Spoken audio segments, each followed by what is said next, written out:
Okay guys, today's video is going to be on my ToxicNATOs NATO strap. This particular model is the N8OS, or pronounced NATOs, with the the brushed hardware and then black nylon. And I'll put a link to the specific page where I got this in the description. And I'll take this off my wrist just so that we can look at it while I talk a little bit about how I got into this.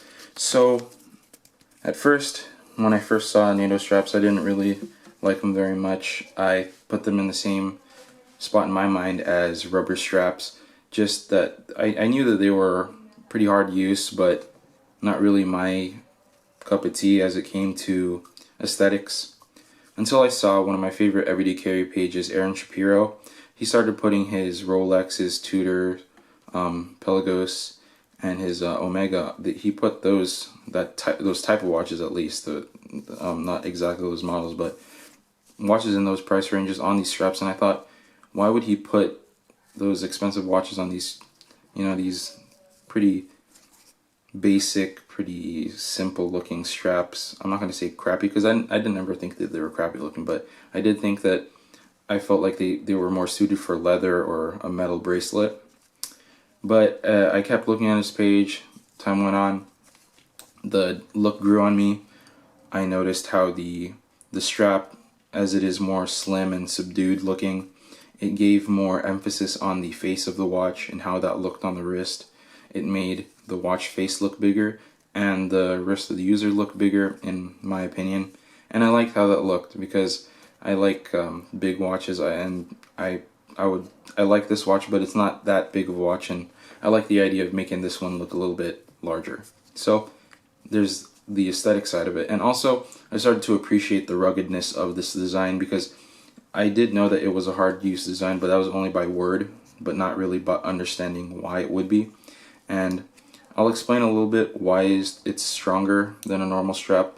So other watch straps, they would connect directly to the spring bars, and if one of the spring bars broke, then you would lose the watch. It would just come off your wrist completely, because those were the contact portions that they would make.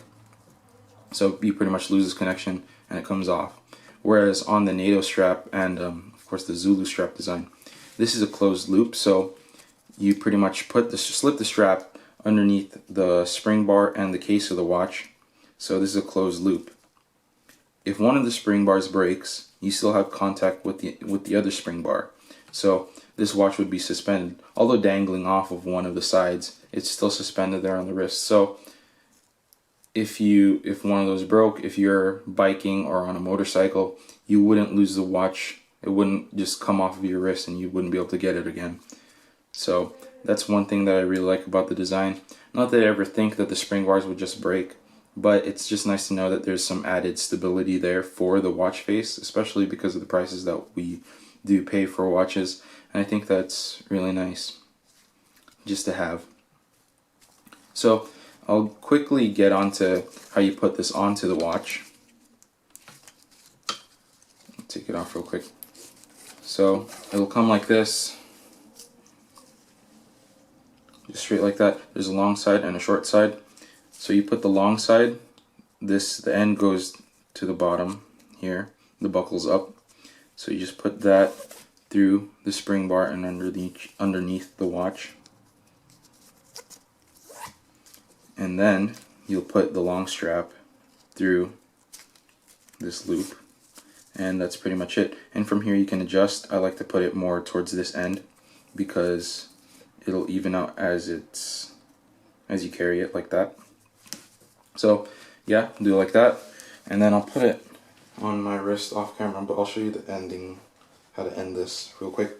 So you just put it on like any other strap like this, put it through the two loops. And I'm looking off camera, so I'm not 100% sure if this is in frame.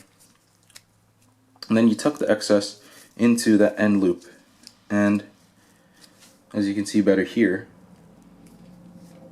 that's how it looks on the wrist. And I really do enjoy this look for this particular watch, just because it's a sporty watch, has a black face and your bezel. So I like it that it gave more accent, that it made the silver of this watch. It made it an accent, and I think it suits it very much because it is sporty, and this is a sporty strap. So that's how it looks on my wrist, and that's pretty much all I have to say about it. Hardware is really nice. I got the brushed finish on the metal. I got some scuffs on it because I was typing, and I've been out in class and things like that. So that's just daily wear, and I expected that. And you can't really help that if you are, laying your wrist on desks and stuff. And here's the nylon. It's black. Looks really good. Very cleanly done. The ends, the edges, they're all smooth. Didn't come frayed. Very nice. Just really nice work from ToxicNATOs. So yeah, this is the watch. This is the strap. So I do recommend their business. Please check out their website. I'll also put a link for just their main website in the description below, and you can check out their products. New buyers, their first purchase will have 10% off, and I believe it's free shipping everywhere in the USA. I'm pretty sure. Don't quote me on that, but I'm pretty sure that was the case for my order. So please, guys, check them out. They have great customer service. They'll contact you on Facebook, the email that's connected to your Facebook, and they'll give you the shipping number, and you can track it yourself. So you guys take care and stay sharp. I'll see you.